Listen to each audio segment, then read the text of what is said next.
গেলাম বাবা সমস্যাটা কি যদি তুমি এনো না লড়াও তে কোন দিন জানে তোমার মাইরা লাগ ওই জায়গাটা দা তারা আসা যাওয়া করে।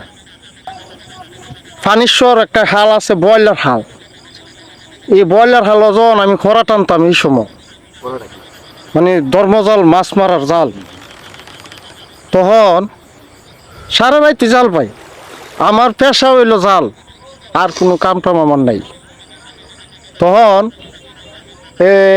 এত অন্ধকার মনে হয় যে আমা পয়সা রাইতেইব। রাইতের বাজে 12:30 পৌনে 1টা।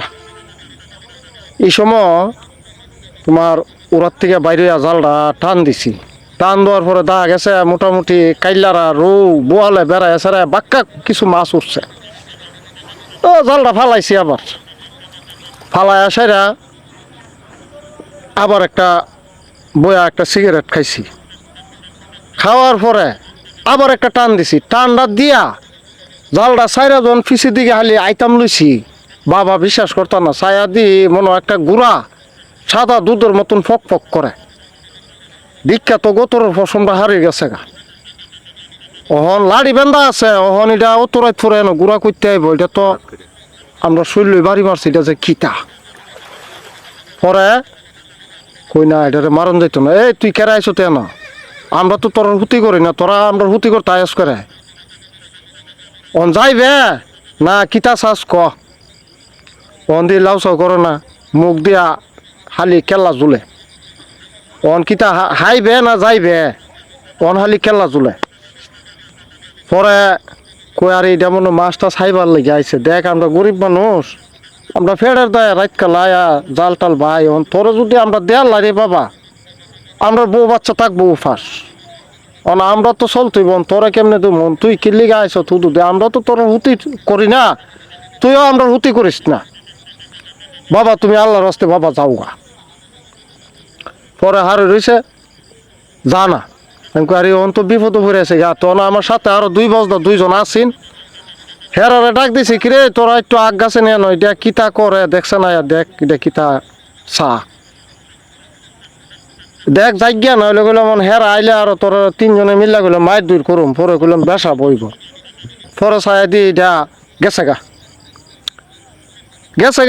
নিশ্চিন্তা জাল বাইতাছি বাইতাছি বাইতাছি। রাইতের মনে আবার 3টা 3:30 বাজে একটা কুত্তা আইসে গুড়াটা রবেন না। আরে বাবা কিরে আজ কি বিপদ পড়লাম, একটার পর একটা একটার পর একটা তখন আয়া সেরা এটা হার হয়ে দিছে। জালটা টান দেওয়া সেরা জালটা সাইরা সেরা যখন পিছে চাইছি ছায়া তো দি বাবার তোরা বড় কুত্তার না, ছায়া দি গোতরের ফসমটা হারিয়ে গেছে সেটা। পরে এটারে আবার কইলাম কিরে বাবা, আমরা তো কই হুতি করি না, আমরা গরিব মানুষ, ফেরের দায় আমরা গাঙ্গ বিলে ফিরা তাই, তোরা কিনলিগে আমরা লগে এমন করস, আমরা তো তোর মায়ের দূরে করি না, তোর হুতিও করি না। তখন একজনে আবার আমারে কইল বাবা তোমরা তো আয় অনেক দূর থেকে, তোমরা এই জালটা আন থেকে হরাই লেবা।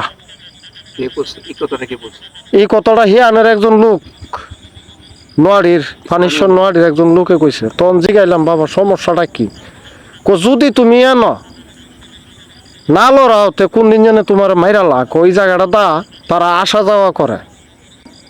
হ্যাঁ ওর লগে যখন কথাটা আমি রিকোয়েস্ট করে কোয়ার পরে এরা আমার এই প্রোগ্রামটা দিল। তখন চিন্তা করলাম যে এরা যদি আমার আসা যাওয়া করে তে বোঝা গেল যে তারা অবশ্যই আমার ক্ষতি করব। পরের দিন আবার আরেকখানা ইয়ান থেকে আমরা ফিরে গেলাম গা। তখন আরেকবার গেছি মনে করো ওই আজবপুর গাঙ্গ জাল পাইতাম। আমরা তো মাছ টাছ মারি বিভিন্ন জায়গা যাই, বহুত দূরে দূরে যাই। এই হরা জাল ধর্মজাল লইয়া আজবপুর গেছি। আজবপুর একটা বাজার আছে ছোটো, বাজারের দক্ষিণ পাশে আমরা 3টা জাল ফালাইছি 3 জনে। ফালানির পরে হিয়ানো গিয়া যখন ফালাইয়া 7টা দিন জাল পাইছি, আটকা ছায়া দিই একদিন রাত কালা ওই তোমার 3টা কুত্তা আইছে। 3টা কুত্তার মধ্যে একটা কুত্তা হইলো কালা আর 2টা কুত্তা হইলো লাল। তখন কইলাম কিরি ও তোরাই পরে কুত্তা পিছে আইলো ব্যাপারটা কিতা। অন দুই কুত্তায় মিললা একটারে কামড় শুরু করছে যে অন ছায়া দি তাই না লেজ মেরা যাইতাছে গা। অন তিনজনে চলে গেছে। তো যাওয়ার পরে চিন্তা করলাম যে কিরি ব্যাপারটা তো বুঝলাম না, দুইটাই মিললে একটারে মারে, ব্যাপারটা কিতা। অন এমনি এমনি গেছে গা পরে দা গেছে। আবার ঘন্টা আনে পরে আবার একটা কুত্তা যে আইছে নিচে, এটা মনে করো যে একটা গরু অমান্য উৎসাহ। তখন আমার সাথে ডাক কইলাম কিরে তোরা একটু এনো আস না, কিতা ব্যাপারটা কিতা বুঝলাম না। আগের যাত্রা এই ঘন্টা 2 ঘন্টা আগে আইছে একটা 3টা কুত্তা, একটারে 2টা মিল্লা কামড়ায় দৌড়াইছে। ওন যে একটা আইছে এটা তো আমার কাছে যেমন একটা বাঘের মতন লাগতেছে, আমার তো ডর লাগতেছে। তোরা তোর হেরার জন ডাক দিছি, হেরা কিতা কোয়ানো, আমি কো আরে উঠে আমার মাছার পিছে আয়স না। পরে ডাক দেওয়ার পরে হেরা হিয়ান থেকে লাইট মাইট লিয়ে আওয়াজ শুরু করছে। অন ছায়া দি তাই না বাজারের ভিতরে একটা গাছ আছে, বড় একটা গাছ, তাই না এই গাছের রূপ ধরছে। তখন হেরা কইল যে কিউ আরে তোমার আলি একটার পর একটা বিপদ আয়, ব্যাপারটা তো বুঝলাম না, তুমি জাল বাও সাইরা দো। আমি কই মইরা গেলে গাও, আমি জাল বাও ছাড়তাম না, আমার পেশা এটা, আমার মা দেয়া গেছে মাছ মারা, এটা আমার থাকবই। এই এলো আমার কাহিনী। জীবনের গল্প যখন হয়ে কোনো ভৌতিক রহস্য, আপনার গল্পটি পাঠিয়ে দিন আমাদের হোয়াটসঅ্যাপে।